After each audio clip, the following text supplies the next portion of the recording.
తిరిగి BCN news కి స్వాగతం. మాజీ సీఎం జగన్ కు కల్పించాల్సిన భద్రత విషయంలో కూటమి సర్కార్ కుట్రపూరితంగానే నిర్లక్ష్యంగా వ్యవహరిస్తోందని మాజీ ఎంపీ గోరంట్ల మాధవ్ మండిపడ్డారు.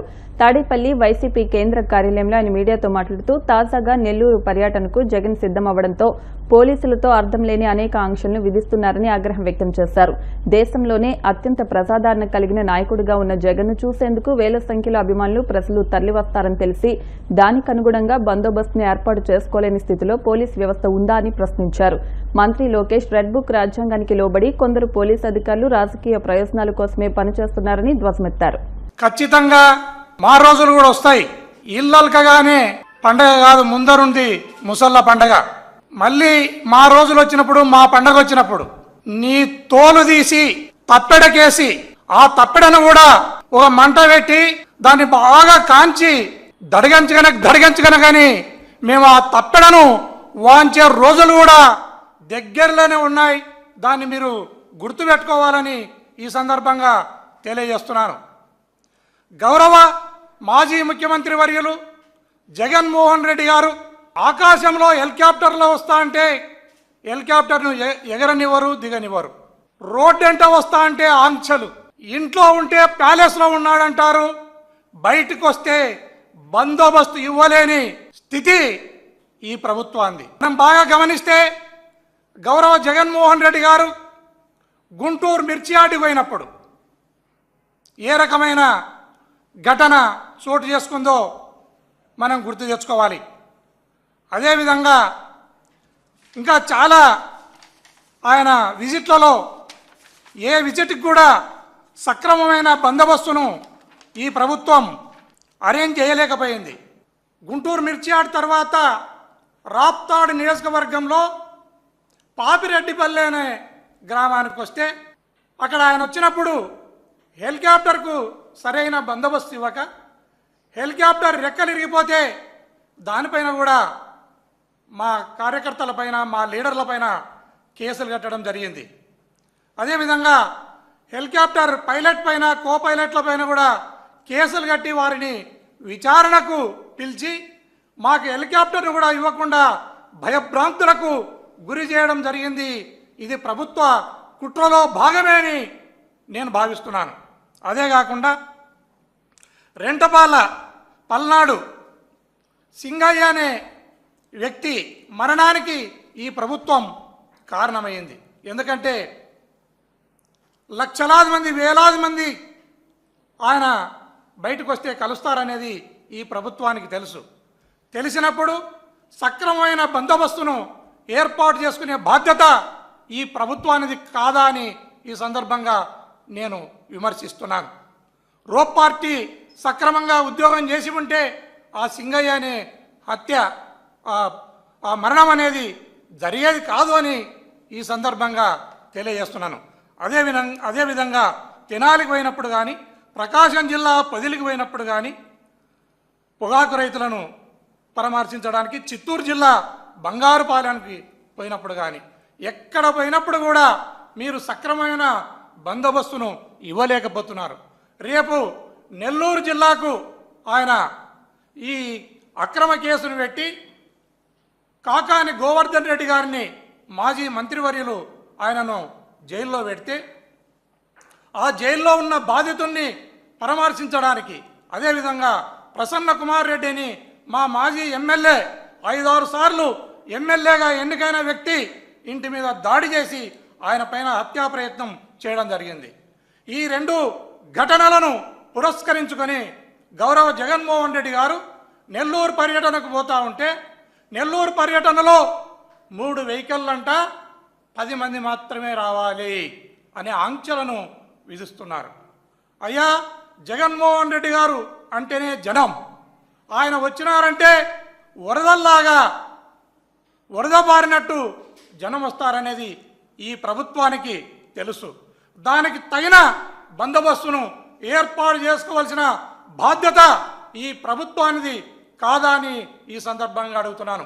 ఇంకా కొంతమంది పోలీస్ ఆఫీసర్లు అనేక రకాల రిస్ట్రిక్షన్స్ను ఆయన సభలకు, ఆయన బయటకు పోయినప్పుడు ఆయనను చూడడానికి రాకుండా నిలువరించాలి అని కొంతమంది పోలీస్ ఆఫీసర్లను ఈ ప్రభుత్వం ఉసిగొల్పుతా ఉంది, పురిగొల్పుతా ఉంది. అన్నదాత సుఖీభవ పీఎం కిసాన్ నిధులకు అర్హులైన రైతులందరి ఖాతాల్లో ఆగస్టు 2న నగదు జమ చేయనున్నట్లు రాష్ట్ర ప్రభుత్వ ప్రధాన కార్యదర్శి కె విజయానంద్ తెలిపారు. బాపట్లలో పర్యటించిన ఆయన అధికారులతో సమీక్షా సమావేశం నిర్వహించారు. ఈ సందర్భంగా ఆయన మాట్లాడుతూ ఈ పథకానికి సంబంధించి ఈ కేవైసీ, ఎన్సీపీ మ్యాపింగ్ కానివారు వెంటనే సమీపంలోని రైతు సేవా కేంద్రాలను సంప్రదించి ఆ ప్రక్రియను పూర్తి చేసుకోవాలని చెప్పారు. కొంతమంది రైతులకు సంబంధించిన భూమి మ్యూటేషన్ ప్రక్రియ చేయకపోవడం, ఆధార్ సీడింగ్ సరిగా నమోదు కాకపోవడం, చనిపోయిన వారికి సంబంధించిన అంశాలపై రెవెన్యూ శాఖ చర్యలు తీసుకోకపోవడంతో ఈ పథకం వర్తించలేదని ఫిర్యాదులు వస్తున్నాయని, అలాంటి వాటిని వెంటనే పరిష్కరించాలని అధికారులకు సూచించారు.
ఇప్పుడు ఈరోజు మీటింగ్ కోసం మన డిస్కామ్ సంబంధించినటువంటి ఇంజనీర్లు, రెలవెంట్ ఆఫీసర్స్ అందరూ విత్ ఇన్ఫర్మేషన్ రెడీగా ఉన్నారు sir. I request CMD to start the proceedings.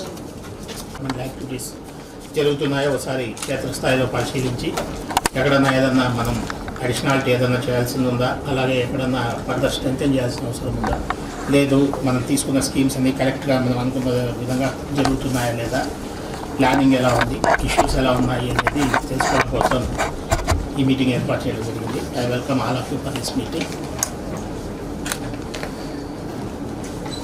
So ముఖ్యంగా ఏంటంటే ముందు విల్ రివ్యూ ఆర్డిఎస్ఎస్. నాకు ఆర్డిఎస్ఎస్ మీరు డివిజన్ వైజ్ ఉందా డేటా? ద్విచక్ర వాహనంపై అక్రమంగా గంజాయి తరలిస్తున్న ఓ పాత గంజాయి నేరస్తుడిని అనకాపల్లి జిల్లా నక్కపల్లి పోలీసులు అరెస్టు చేశారు. స్థానిక స్టేషన్లో డీఎస్పీ పి శ్రీనివాసరావు కేసు వివరాలను మీడియాకు వెల్లడించారు. ద్విచక్ర వాహనంపై గంజాయి తరలుతోందన్న సమాచారంతో సీఐ కె కుమారస్వామి ఆధ్వర్యంలో ఎస్ఐ కె సన్నిబాబు సిబ్బందితో కలిసి సారిపల్లిపాలెం సమీపంలో జాతీయ రహదారిపై గస్తీ చేపట్టారు. ద్విచక్ర వాహనంపై వస్తున్న వ్యక్తిని తనిఖీ చేయగా 2 సంచుల్లో 24 కేజీల గంజాయిని గుర్తించి నిందితుడిని అదుపులోకి తీసుకున్నట్లు డీఎస్పీ తెలిపారు. ఎస్హెచ్ఓ గారు కుమారస్వామి గారు, ఎస్ఐ సన్నిబాబు గారు ఒక చాలా గుడ్ వర్క్ చేశారు.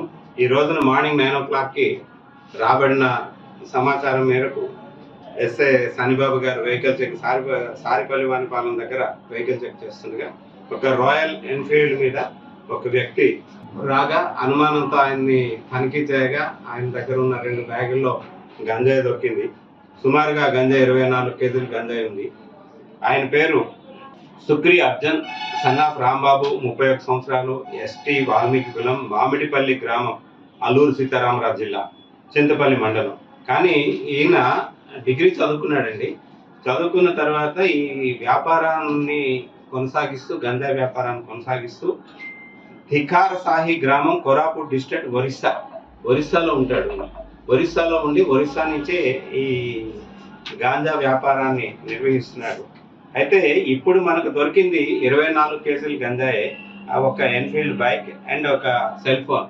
కానీ ఈయన మీకు అందరికీ తెలుసు, ఇంతకు ముందు మనం ఇదే నెలలో 9వ తేదీన 9/7/25న ఒక 840 కిలోల గాంజాయిని మనం స్వాధీనపరచుకున్నాం నక్కపల్లి పోలీస్ స్టేషన్లోని.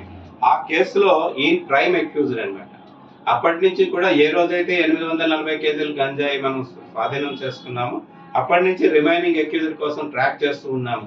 ఆ ట్రాక్ చేస్తూ ఉన్న క్రమంలో ఈ రోజున ఈయన ఇక్కడ అరెస్ట్ కావడం జరిగింది. చాలా పెద్ద గంజాయి వ్యాపారం చేయడం.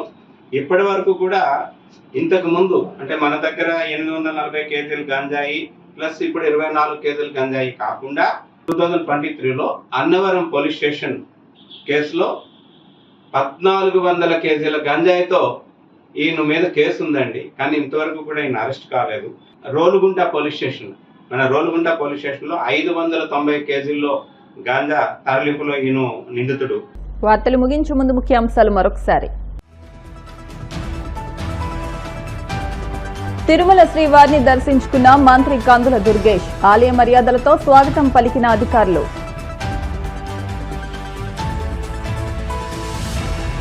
నెల్లూరు జిల్లా తుమ్మలపెంట గ్రామంలో సుపరిపాలనలో తొలి అడుగు కార్యక్రమం. ఇంటింటికి వెళ్లి ప్రభుత్వ సంక్షేమ పథకాలను వివరించిన మంత్రి కొల్లు రవీంద్ర. తాడేపల్లి వైసీపీ కేంద్ర కార్యాలయంలో జగన్ నేతృత్వంలో పీఏసీ సమావేశం. పార్టీ బలోపేతం, భవిష్యత్తు కార్యాచరణపై పార్టీ నేతలకు దిశానిర్దేశం.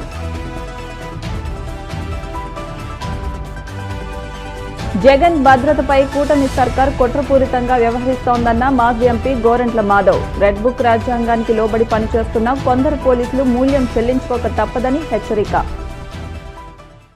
ఈ వార్తలు ఇంతటితో సమాప్తం. మరిన్ని వార్తల కోసం BCN digital YouTube channel, Facebook page ను ఫాలో అవ్వండి. అప్డేట్ వార్తల కోసం ప్లీజ్ సబ్స్క్రైబ్.